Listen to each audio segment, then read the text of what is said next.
ऐ मेरे वाले मुस्तफा ऐ सैयदुल वरा ऐ मेरे वाले मुस्तफा ऐ सैयदुल वरा. Bismillahirrahmanirrahim. Sebagai makhluk sosial, manusia tidak hanya hidup sendiri, tetapi juga dalam hubungan yang saling bergantung kepada orang lain. Kebutuhan untuk berinteraksi, berkomunikasi, dan berhubungan sosial merupakan aspek fundamental dari pengalaman manusia. Memahami dan mengelola dinamika sosial ini penting untuk membangun hubungan yang sehat, berkontribusi pada masyarakat, dan mencapai kesejahteraan pribadi. Dan untuk meningkatkan iman dan amal, kita harus berusaha untuk memahami perkara itu berdasarkan sabda-sabda Hazrat Masih Maud alaihi salam. Setelah sebelumnya kita memahami apa tujuan kita hidup dan bagaimana seharusnya kita bertindak dalam keseharian, dalam episode terakhir ini kita akan berdiskusi bagaimana menjadi manusia yang bermanfaat. Kembali bersama dua narasumber kita yang tercinta, anggota kehormatan PPLI, Ibu Yati Barmawi. Assalamualaikum Ibu. Waalaikumsalam warahmatullahi wabarakatuh. Apa kabar Bu Sarah? Alhamdulillah baik. Masih semangat Ibu? Insya Allah. Alhamdulillah. Baik, dan narasumber kita yang kedua adalah Ibu Naib Sadar Bidang Taklim, Ibu Novi Nayarah Nur. Assalamualaikum Ibu. Waalaikumsalam warahmatullahi wabarakatuh. Apa kabar hari ini Bu? Alhamdulillah sehat. Sarah Baik. gimana? Alhamdulillah. Terima kasih. Baik, jazakumullah masih berkenan untuk mengisi sudut lajnah di episode 3 kali ini. Alhamdulillah, saya pribadi mendapatkan banyak sekali ilmu baru yang insya Allah mudah-mudahan bermanfaat di dalam kehidupan Amin. saya sehari-hari. Mudah-mudahan untuk para pemirsa juga. Baik, kembali ke makrifat ilahi. Ya. Sejauh ini makrifat ilahi kerap diasumsikan hanya terbatas pada aspek rohani saja. Apakah makrifat ilahi juga dapat memberikan perlindungan atau manfaat pada aspek jasmani ataupun duniawi seseorang? Walaupun makrifat itu erat kaitannya dengan aspek rohani, namun buahnya itu akan nampak dan dapat disaksikan melalui amalan dan perbuatan. Jadi segala perbuatan itu pasti mempengaruhi keadaan rohani manusia, ya kan? Ketika kita mendapatkan sesuatu yang menyenangkan, kan secara kejiwaan juga kita senang. Yeah. Gitu. Begitu juga begitu kita mendapatkan musibah atau kesedihan, rohani kita juga terpengaruh, itu pasti. Secara jasmani, orang yang mendapat cahaya makrifat itu biasanya hidupnya lebih teratur.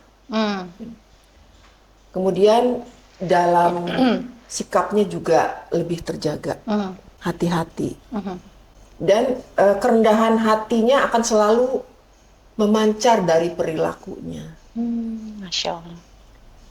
Karena di dalam jiwanya itu mendapat cahaya makrifat. Jadi dalam pikiran maupun dalam perbuatan. Dan itu akan tercermin dalam perilakunya. Kemudian juga rasa syukurnya.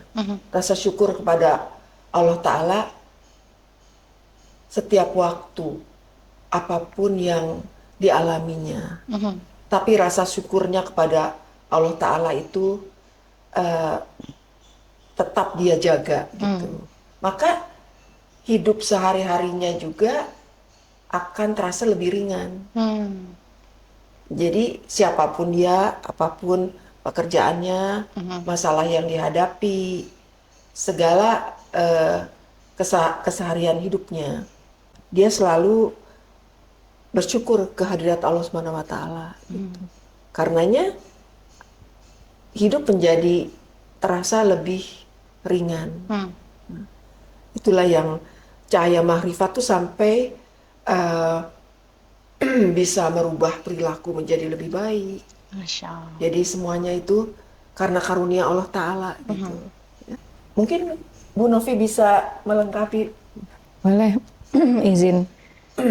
Tadi kaitannya dengan apa namanya makrifat ilahi dan kondisi jasmani seseorang. Ya.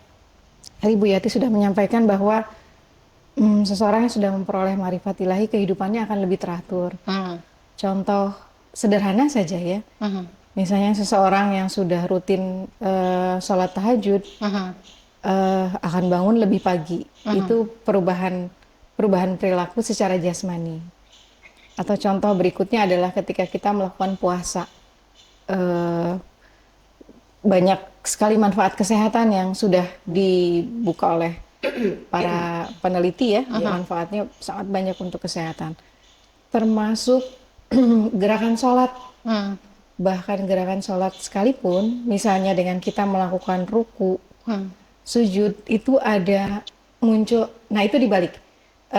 Gerakan jasmani, tapi menimbulkan juga kondisi rohani. Dengan kita membungkukkan diri di hadapan Allah Ta'ala, lalu merebahkan diri atau bersujud di hadapan Allah Ta'ala, muncul rasa penghambaan. Kerendahan hati yang luar biasa. Dan yang sangat menarik di jemaat adalah Hazrat Masih Maud alaihi salam menguraikan sebuah fakta bahwa ada hubungannya antara makanan yang dikonsumsi dengan kondisi kerohanian seseorang. Seseorang yang banyak sekali mengkonsumsi daging, nah itu cenderung kepada suatu bentuk apa ya Bu Yati? Ketinggian hati.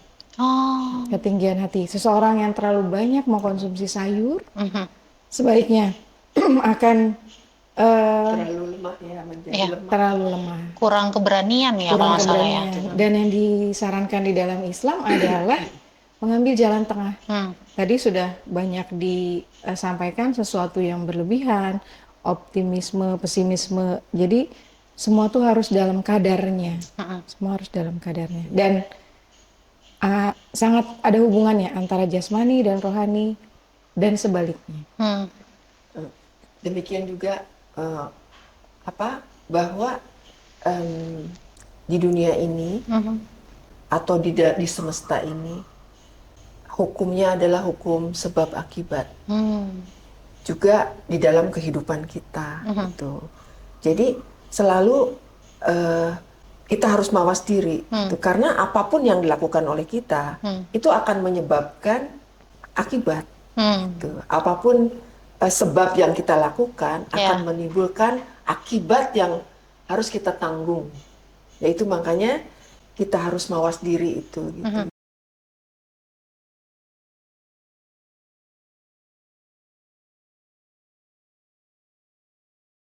Jadi memang itu sudah hukum alam, hukum semesta. Segala keburukan yang terjadi, mungkin kita bisa sedikit tahu dari sejarah, sejarah peradaban, sejarah bangsa-bangsa, bahkan yang dekat sekali di negara kita. Kita ini sudah berapa kali mengalami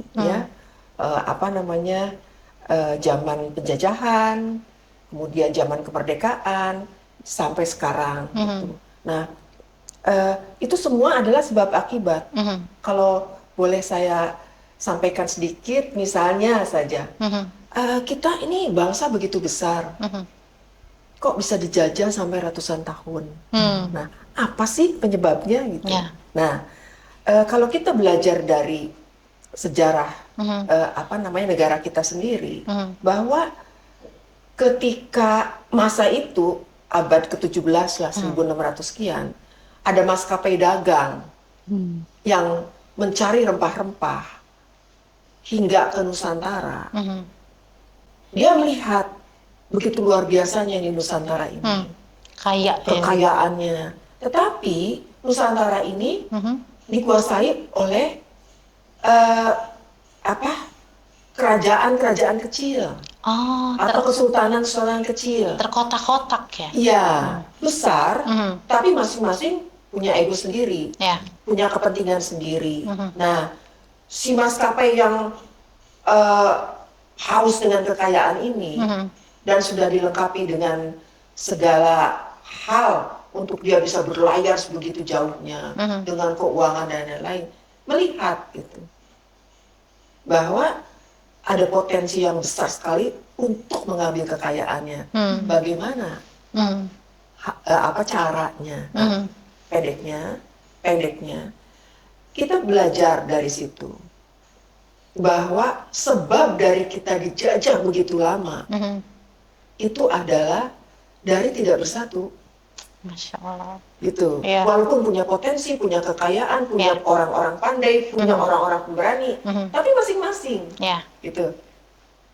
Seperti itu. Jadi di dunia ini apa yang harus kita renungkan adalah bahwa karena di semesta, di dunia ini semua adalah hukum itu hukum sebab akibat, juga kita harus melihat bentuk kecilnya di diri kita sendiri atau keluarga gitu. Ada konsekuensi dari ketidaktaatan, ada konsekuensi dari ketidakteraturan hidup misalnya. Ya. Nah itu semua apa ya?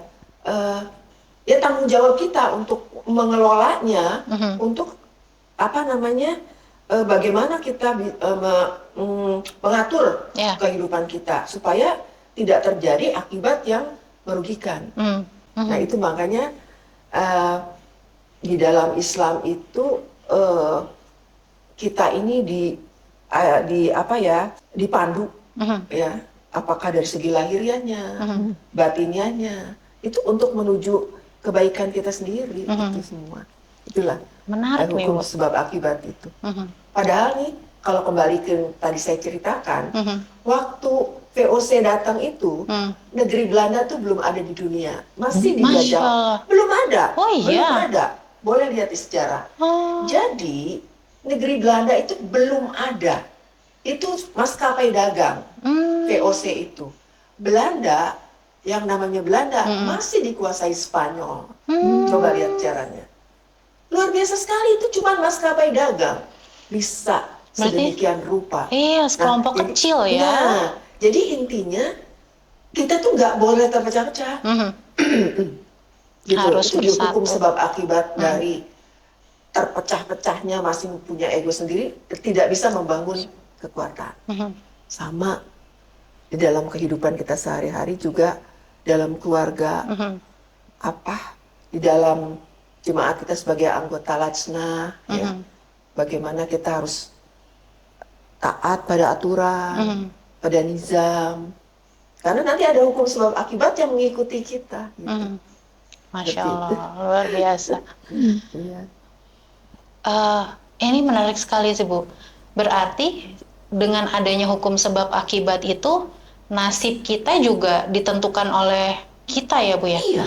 Maksudnya kalau misalkan kita dalam skop kecil gitu ya, Iya. belajar, nah berarti kan bisa naik kelas tuh. Atau enggak misalkan kita kuliah, ya berarti nasib kita akan berbeda jika kita hanya sekolah sampai SMA misalkan seperti itu. Iya, semuanya tuh harus ada juga terbit dari usaha kita. Gitu. Jadi harus ada sebab-sebab yang kita lakukan. Gitu. Untuk nanti dapat akibat yang kita harapkan. Iya, Masya Allah. Baik, Bu Novi ingin menambahkan?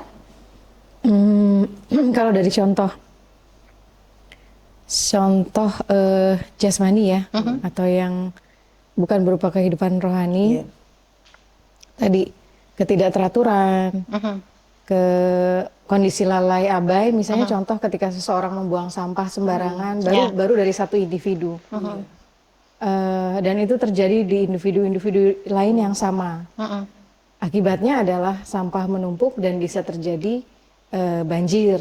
Itu kan dampaknya menjadi meluas. Ya. Lalu yang kedua, kemarin baru saja dihutbahkan oleh Huzur pada kesempatan jalsah, mengenai kondisi di satu keluarga yang ketika seorang anak tumbuh remaja dan ternyata tumbuh tidak seperti yang dibayangkan oleh orang tua.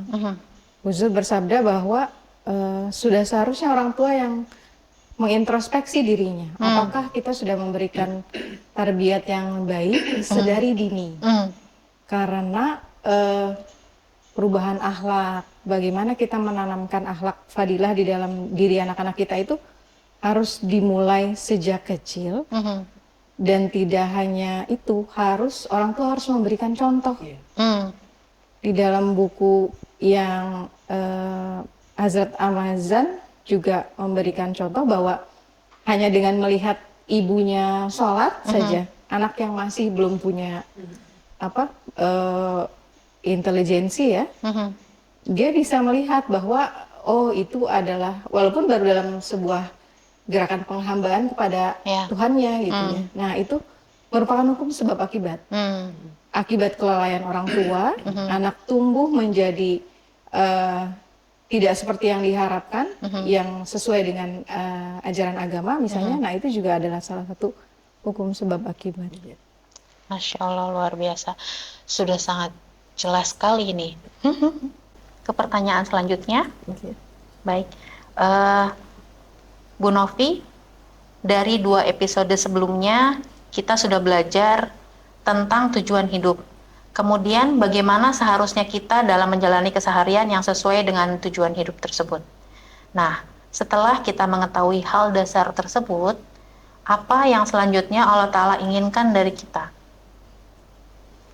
Jadi tujuan akhir dari perjalanan manusia itu adalah penyempurnaan akhlak dan kerohanian. Jadi akhlak itu tidak hanya terkait dengan Allah Ta'ala, tapi juga terkait dengan sesama manusia dan lingkungan di mana dia hidup. Jadi semua itu ada syarat dan ketentuan, dalam arti sesuatu bisa dikategorikan akhlak dalam tempat, situasi dan dan keadaan yang tepat. Jadi belum tentu semua bisa dikategorikan sebagai akhlak atau amalan soleh. Gitu. Nah itulah yang harus kita lakukan terus-menerus dan menjadi tujuan akhir penyempurnaan akhlak.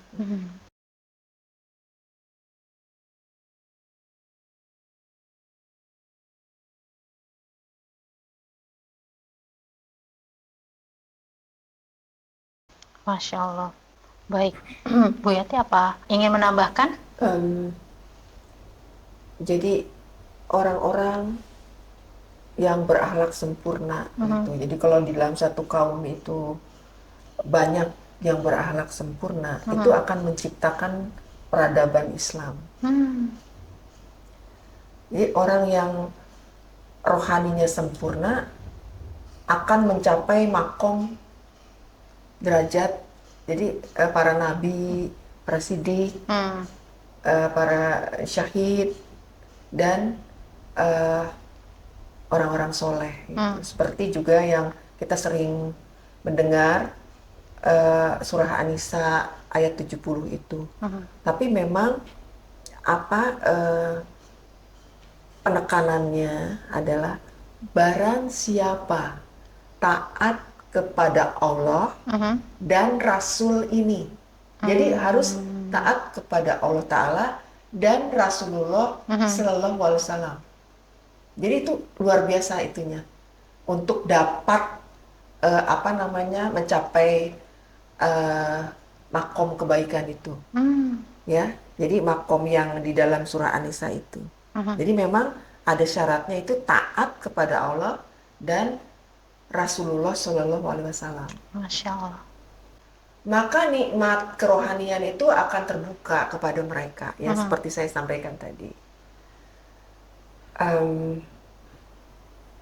Setelah kita melalui tahapan pengenalan kepada Allah Ta'ala atau ma'rifatullah, yang terjadi pada diri kita itu kita akan semakin takut kepada Allah Ta'ala. Karena Allah Ta'ala itu maha gagah perkasa, maha kuasa, yang menggenggam semesta gitu. Kita itu cuma, dunia kita itu semesta yang kecil sekali. Bayangkan. Jadi saya selalu bahwa dia itu maha kuasa dan maha perkasa. Jadi menimbulkan rasa takjub, takut gitu. Takut pada Allah Ta'ala. Sekaligus juga dia itu Ar-Rahman Ar-Rahim. Nah, kebaikannya, maha pemurahnya, maha pengasihnya, itu menimbulkan cinta. Karena Allah Ta'ala tidak akan lupa sedikit pun pada kebaikan kita. Amalan kita itu, amalan baik itu mungkin kita sudah lupa. Tapi Allah Ta'ala mencatatnya. Begitu juga kalau kita beramal buruk. Mungkin kita sudah lupa pernah menyakiti orang. Oh, tapi itu tercatat dan tidak akan hilang. Jadi semuanya amalan kita itu mengikuti kita, dikalungkan di leher kita. Pokoknya ikut kita kemana aja. Makanya Allah Ta'ala itu yang maha pengampun, maha mengetahui kelemahan manusia. Manusia itu diciptakannya memang dia lemah, gitu. Walaupun dia punya potensi, tapi dia sebagai makhluk itu lemah, karena lekas sekali cenderung kepada dosa, gitu. Asal ada pemicunya, dia itu cenderung pada dosa. Jadi Allah Ta'ala itu maha pengampun, dia akan menimbang suatu hari nanti mana yang lebih banyak. Kebaikan atau amal baik kita atau amal buruk kita. Masya Allah. Jadi memang dengan kita mengenal Allah Ta'ala yang sangat dekat kepada kita, bahkan lebih dekat dari urat leher kita. Supaya kita mengenalnya dengan baik, menghayatinya. Jadi langkah kita pun insya Allah Ta'ala akan terpimpinlah di jalan kebaikan. Itulah pentingnya kesadaran. Kesadaran harus jadi ibu pikiran. Jadi kesadaran atas keberadaan Allah Ta'ala, maha ada, maha mendengar,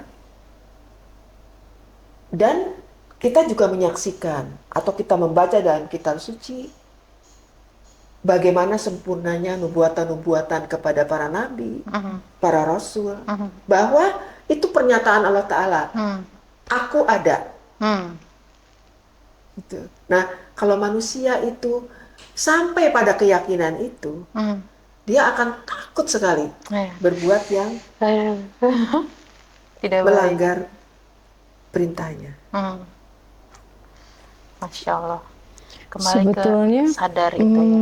Tadi kalau bahwa Allah Ta'ala mencatat ya semua amal baik dan amal buruk yang kita lakukan.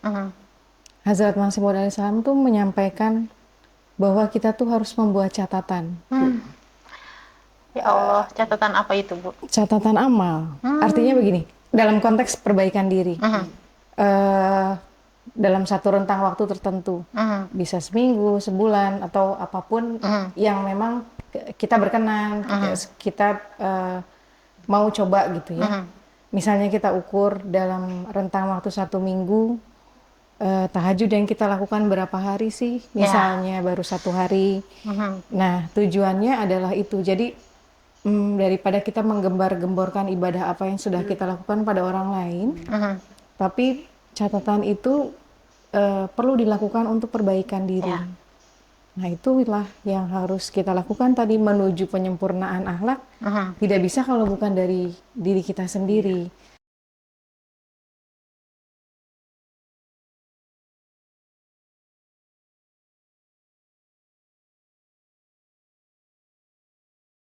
Itu pertama. Kedua, di dalam anggaran dasar Lajnah disebutkan bahwa kaum perempuan bisa bergerak maju kalau bersama-sama. Masya Allah. Nah, yang harus kita lakukan, saya pribadi pun merasa bahwa saya tidak bisa memperoleh kemajuan rohani kalau saya tidak mengikuti kegiatan jemaat. Ya. Kalau saya tidak mengikuti kelas taklim atau tarbiyat, karena sejatinya hazanah-hazanah Islam dan kejemaatan itu ada di dalam majelis-majelis tersebut. Jadi ada hal-hal yang harus kita lakukan diri sendiri, individu, tapi juga ada hal-hal yang kita perlu sarana. Ya. Kita punya nizam, punya apapun, jadi kita bisa mencari bentuk terbaik untuk diri kita lah. Semua orang konteksnya akan berbeda. Baik, Masya Allah Bu, ini sangat menarik sekali. Jadi penyempurnaan akhlak ya, itu yang diinginkan Allah Ta'ala dalam setiap istilahnya sisa umur kita. Terus kita coba untuk menyempurnakan akhlak kita ya. Baik, nah kira-kira bagaimana bentuk penerapannya dalam kehidupan yang lebih detail lagi, lebih konkret lagi nih untuk kami-kami ini? Menyempurnakan akhlak dan kerohanian itu kan sebetulnya tujuan kita ya dalam kehidupan ini. Nah, orang-orang yang punya kesadaran yang tinggi itu selalu ngaji diri. Ngaji diri itu evaluasi diri. Evaluasi diri, dan yang sangat menonjol itu biasanya dia akan peduli kepada sesama.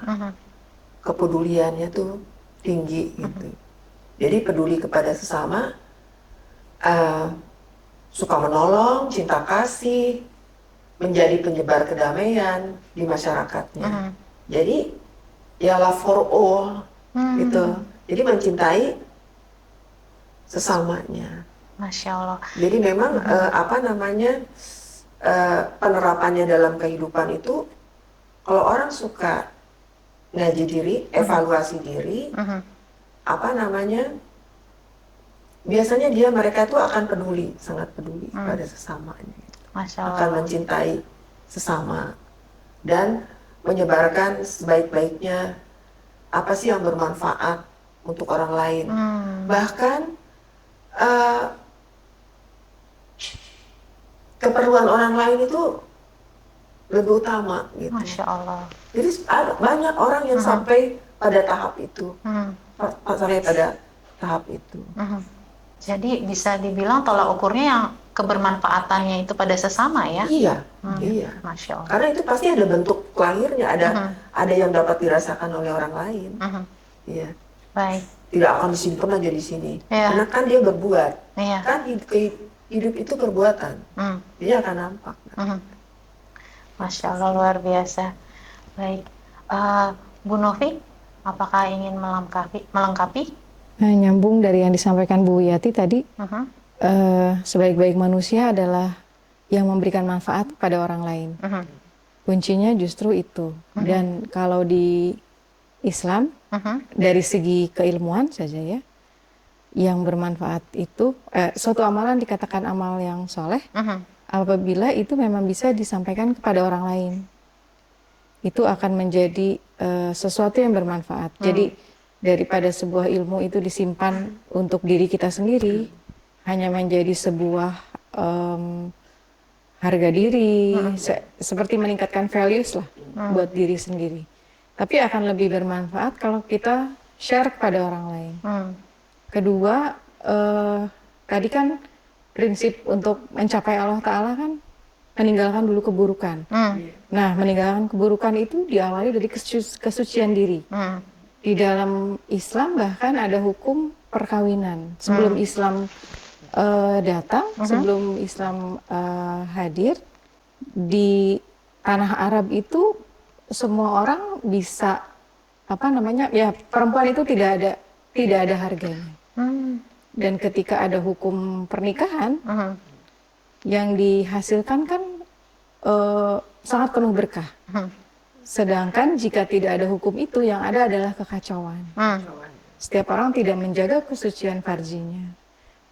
Lalu bagaimana kita bisa bermanfaat pada orang lain? Di dalam Islam ada yang disebut dengan adil, tingkatan adil, ihsan, dan itaizul kurba. Kalau adil ya sesuai dengan konteksnya, kita memberi memang sudah yang seharusnya. Tapi kalau ihsan, kita memberi melebihi dari yang seharusnya. Sedangkan ita izil kurba, itu kita memberi layaknya seorang ibu kepada anaknya. Itu sudah merupakan tingkatan yang tinggi. Nah, kalau itu kita bisa terapkan dalam kehidupan bermasyarakat, akan sangat indah. Karena setiap orang akan tadi, misalnya ya saya justru lebih banyak memikirkan orang lain daripada diri sendiri. Karena ingin berbuat ihsan, ingin berbuat ihsan. Tujuannya itu ingin meraih keridhaan Allah Ta'ala. Dari situlah bisa dimulai dari prinsip-prinsip itu, love for all, heart for none. Kita mendapatkan perlakuan tidak baik misalnya, tapi karena ada sikap memaafkan, kita meredam dan bahkan ada ada satu hal yang bisa kita lakukan, itu akan menjadi penyebab timbulnya kedamaian. Masya Allah, sangat lengkap sekali penjelasannya. Baik, alhamdulillah kita sudah sampai kepada penghujung episode 3. Dipersilakan untuk para narasumber untuk memberikan closing statement-nya. Silakan Ibu Yati. Terima kasih Bu Sarah. Saya akan mengutip sabda Masih Maud Salam. Beliau bersabda, karena kita ini sudah merupakan suatu jemaat. Waktu Masih Maud Salam beliau masih hidup, warga jemaat itu mungkin belum banyak dan belum tersebar. Sekarang kita sudah tersebar di ratusan negara. Beliau bersabda untuk jadi bahan perenungan kita bersama. Jadi hakikatnya adalah bila setiap orang dari kita, atau maksudnya anggota jemaat itu tidak menjadi lebih baik atau tidak menjadi soleh, kita tidak dapat mengadakan revolusi rohani. Dan keselamatan dunia tidak dapat tercapai. Karena apa? Karena beliau tuh orang yang dijanjikan oleh Rasulullah SAW untuk memperbaiki umat, untuk memperbaiki yang salah dan kembali semuanya ke jalan Allah Ta'ala. Jadi itu yang harus kita camkan bersama. Nah, kita hendaknya juga ingat bahwa kita bukan hanya bertugas atau wajib memerangi atau mengalahkan keburukan-keburukan yang tersebar. Tapi juga kita harus memperhatikan arus yang kuat di pikiran kita yang buruk. Arus yang buruk yang ada dalam pikiran kita yang diakibatkan oleh media sosial. Dan itu bisa terjadi hari ini kepada siapapun. Jadi kita wajib memerangi aliran sungai besar, kata Huzur, ini sabda Huzur. Kita wajib memerangi aliran sungai besar dari pikiran buruk yang sedang bergelora di mana-mana. Jadi sesungguhnya keadaan kita itu amat sulit, ya, dengan banjirnya informasi, dengan pengaruh media sosial. Kita tahulah semua hari ini, ya. Kemudian Huzur juga bersabda bahwa karenanya kita harus tetap menjaga kewarasan dan menjaga kesadaran diri kembali. Kesadaran kita harus memimpin pikiran kita. Ini yang luar biasa sekali kalau kita hayati gitu ya. Dan itu tugas itu ada di pundak kita semua. Masya Allah, luar biasa. Jazakumullah Ibu. Silahkan kepada Ibu Novi closing statement-nya. Jazakumullah Bu Sarah. Sebetulnya dengan adanya sudut lajnah, terutama episode ini buat saya pribadi menjadi satu sarana untuk saya juga harus melakukan perbaikan diri karena luar biasa ilmu yang disampaikan oleh Hazrat Masih Maud alaihissalam. Dan semoga setiap dari kita bisa terus berupaya untuk memperoleh ma'rifat ilahi. Tidak hanya dalam bentuk pencarian ilmu atau pengetahuan, tapi juga kita harus lakukan itu dalam amal dan perbuatan yang nyata, dan doa yang terus-menerus tidak putus. Dan mungkin ada banyak sekali doa yang bisa kita panjatkan karena di jemaat Masya Allah hazanahnya luar biasa. Doa-doa program rohani pun sangat-sangat lengkap. Dan kalau kita sudah bisa memperoleh ma'rifat ilahi, beberapa tandanya itu luar biasa Bu Sarah. Dia akan mencintai Allah Ta'ala, dan hatinya akan dihiasi dengan muraqabah, atau dia akan selalu merasakan kehadiran Allah Ta'ala. Makanya itu jadi PR untuk kita, untuk anak-anak kita, bagaimana kita bisa menghadirkan Allah Ta'ala di dalam hati. Tanda yang kedua, kita merasa dekat dengan Allah Ta'ala. Lebih dekat dari urat nadi tadi yang disampaikan oleh Bu Yati. Yang ketiga, tandanya seseorang yang sudah memperoleh ma'rifat ilahi, dia akan terus mengoreksi diri. Karena tidak akan sempurna seperti Rasulullah. Jadi itu akan dilakukan terus-menerus. Bahkan kita akan jadi seperti orang yang haus. Ada kegiatan apapun, ada yaitu kegiatan apapun atau ada buku apapun, dia yang akan mengejar. Bukan dari pihak pengurus yang akan menyampaikan ayo hadir atau apa, sebaliknya. Jadi kitalah yang haus akan ilmu-ilmu rohani. Karena kita yang haus akan keberkatan dari Allah Ta'ala. Kita yang membutuhkan. Iya betul. Jadi tidak jarang sekarang ya, kadang baru melangkah gitu, ada ujian apa lagi ini. Bahkan setiap keluarga punya ujiannya masing-masing. Nah, itu juga mudah-mudahan jadi salah satu sarana untuk kita memperoleh pengabulan doa, penjagaan dari Allah Ta'ala. Dan yang terakhir, orang yang memperoleh ma'rifat ilahi itu mudah menerima nasihat, tidak akan membangkang. Allah Ta'ala berfirman bahwa kuciptakan manusia, tapi dia tumbuh menjadi seorang pembangkang yang buruk. Nah itu jangan sampai kita menjadi seorang pembangkang di hadapan Allah Ta'ala, dan kita dengan mudah menerima nasihat-nasihat yang diberikan dari jemaat, karena kita punya nizam ya, sudah luar biasa, sudah ada dalam satu bahtera. Nah mudah-mudahan kita semua bisa memperoleh najat atau keselamatan, memperoleh ma'rifat ilahi, bahkan melangkah lebih lanjut dalam kerohanian kita.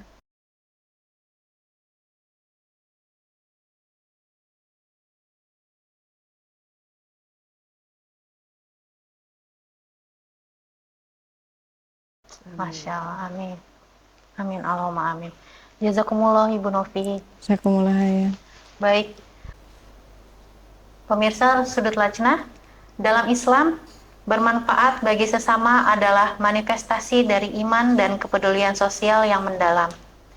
Ini mencakup berbagai bentuk amal, mulai dari memberikan sedekah dan zakat hingga berlaku baik, menghormati hak orang lain, dan menyebarluaskan pengetahuan.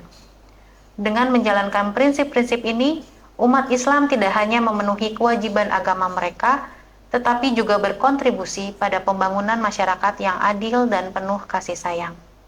Sesuai dengan sabda Rasulullah Shallallahu Alaihi Wasallam, sebagaimana Rasulullah Shallallahu Alaihi Wasallam bersabda bahwa sebaik-baik manusia adalah yang paling bermanfaat bagi manusia lainnya. Jadi, sudah bermanfaatkah Anda? Saya Sarah Fitriani dan tim yang bertugas undur diri.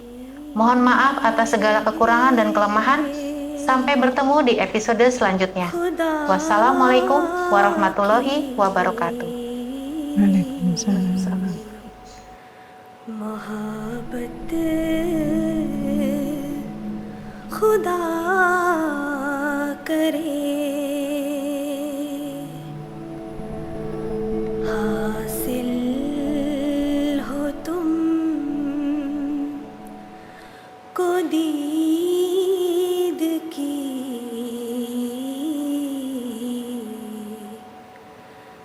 लज़्ज़त